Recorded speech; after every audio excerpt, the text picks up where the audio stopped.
Hey everybody. Okay, so I've been working on these little jackets, and the whole reason I wanted this Luminaire was so that I could get this design in particular. It is the heart with the bows from Minnie Mouse, and I changed the colors.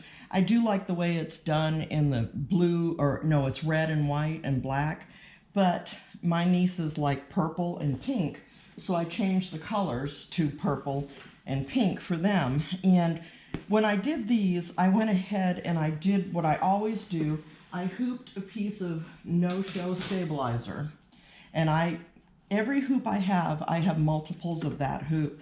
I just ordered 3 more of the 9.5 inch by 9.5 inch today.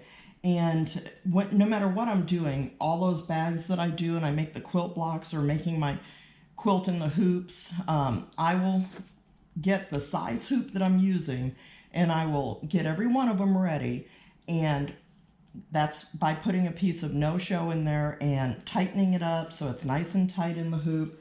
And I will set them here on the side, and that way there I don't have to get up constantly and change my hoops. You know, when something's done, I can just grab a new hoop and get it going, and then I can take it to the cutting mat.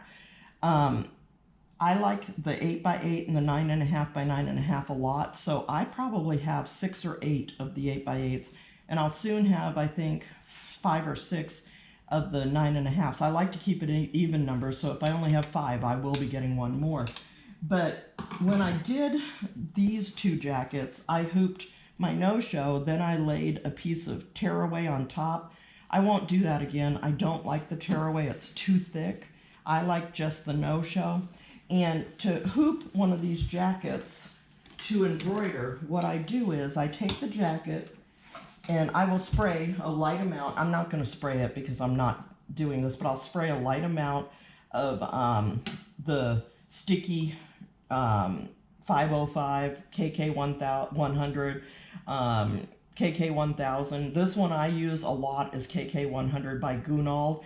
Gunald makes KK1000 for Sulky, and you can get this much cheaper than the Sulky brand. So I'll spray some of that. I have a tub sitting here, and I'll lay the hoop in this tub and I'll spray it. And then a lot of people will carry it outside. Well, I'm old. I've got enough in my lungs after working in the coal mine. I'm not going to worry about it. But I will take, after I've sprayed it a little, I will take this, and I'm pretty good about getting this in the hoop. I will fold it in half and match up my lines, or I will take a measuring tape and I will measure across. I will know where the center is, and I might put a pin going straight up and down. But on these, I can actually do it pretty well and get it pretty good just by doing it from looking at the center line on the hoop here. I pretty well know where the center of this is, and I will lay it and I will flatten it out, stick it down, then I'll put a couple of pins off on the sides where it's not going to get ran over by the needle. And when I'm doing the arms, the cuffs, I will lay them out, and I'll have the sticky sprayed on here, and I'll lay them out, and I will hold them like this and keep my hands out of the way, and I'll start the machine and it'll tack down, and then after it does the tack down stitch, then I go ahead and just let it sew out. So, okay, so this is not a jacket in the hoop, but let's pretend that this is the collar with the point on a jacket. So I would put it in the hoop, and I would have a little bit of sticky 505 or KK100 on the no-show, and I'd put the either the cuff or in this case it would be the collar with the point. I would put that in the hoop, and I would tack it down with the sticky, and then I might put 1 or 2 pins, but I usually don't. I'll sit there and hold it while it does the basting stitch. This part, we're going to go in and just choose a letter, okay? Then we're going to choose an A, set it in place. Then we're going to choose embroidery. After we choose embroidery, we're going to choose layout, And this flower with the box around it and the stitches, that is a tack down stitch, which will hold your fabric in place. If you click on that, it's automatically going to put that box of stitches around your letter. So now we're ready to sew this. This button right here with the cone, that is the projector. You click on it, your hoop is going to move, and then it is going to project what you've gotten, your design, onto your fabric. Now, we're looking at this, so I've made a point here on this piece of fabric. This is my collar, and it's got a little bit of spray adhesive, the wash away adhesive in there, and it's maybe got a pin or two. I try not to use too many pins because you can still scratch the bed of this machine with it going over and over, and I like the way the bed looks, so I'm not going to use a ton of pins. But I've got a little spray adhesive on there, and I'm talking 505, KK100, KK1000, temporary spray adhesive, not permanent. And I put my collar down, so if this were my jacket, I would have a piece of no-show in, and I would put my collar down, and then there's my design showing up on the edge of my collar. So this represents the collar. So first thing you got to remember is this is the end of your collar where the point is. You don't want the A facing you. So you will choose the 90 degree twice and turn it 180 degrees so that it faces away from you. Now you see that the projector has the A there, and you've got your point, so you know that, see if I have something that I can lay down here. You know that that point right there is where you would want whatever a center to be would be to, that's how you want to follow, is from that point up. That's how you would want to center it.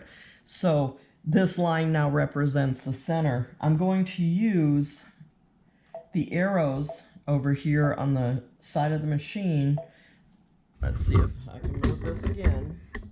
These arrows right here, there's center puts it back to regular, area, to the area it was, and we're going to move it this way, or we can move it this way. So that's the buttons I'm talking about right now. Okay, let me see if I get you back in the right position. So then you see this is moving. I know that the center of that A needs to be on the center of this line. So I'm going to move it, and if you click it once at a time, it moves very slowly. If you hold it down, it moves really quickly. See how quickly that moved, and it went way too far. So I'm almost there. I don't know how well you can see that, but I know that the center of the top of this A and this part of the A needs to follow from the point up so that it's centered properly, and it's pretty well there. Then I'm going to want to move it down a little bit because I want it near the end of the collar, and I'm pretty well there. So once that is ready, I'm just going to tell it to sew. You have to hit OK and come back out. When I put the foot down and it starts sewing, it's going to sew the basting stitch all the way around the edge where the A will be. Now, if it's something that is like the collar where it has edges, it might sew off a little bit into the stabilizer. That doesn't matter because you're going to tear these stitches out when you're done. So then I would just say okay, and I would start stitching. Now, all these years I have used the print out a template, use a ruler to put my crosshatch, poke a hole in the center, then go ahead and put a dot, and then I know that where my needle falls on that dot is the center of where the design will be. Well, I don't have to do that anymore. Now I have that projector, and I can do away with printing templates and everything else. Now this isn't stabilized properly. I didn't even have the sticky stabilizer on here. I didn't do any of that. so it's not sewing out. There's nothing wrong with my machine. There's the bobbins coming up to the top a little bit. It's not because the machine's got an issue. It's because I'm using a very thin piece of cheap cotton and a little bit of no-show. When I'm doing these collars, they're very thick and they don't need much stabilization. This would need more stabilization than just this. So I hope that this shows you how easily you can use the projector to place all of your designs. I'll see you later.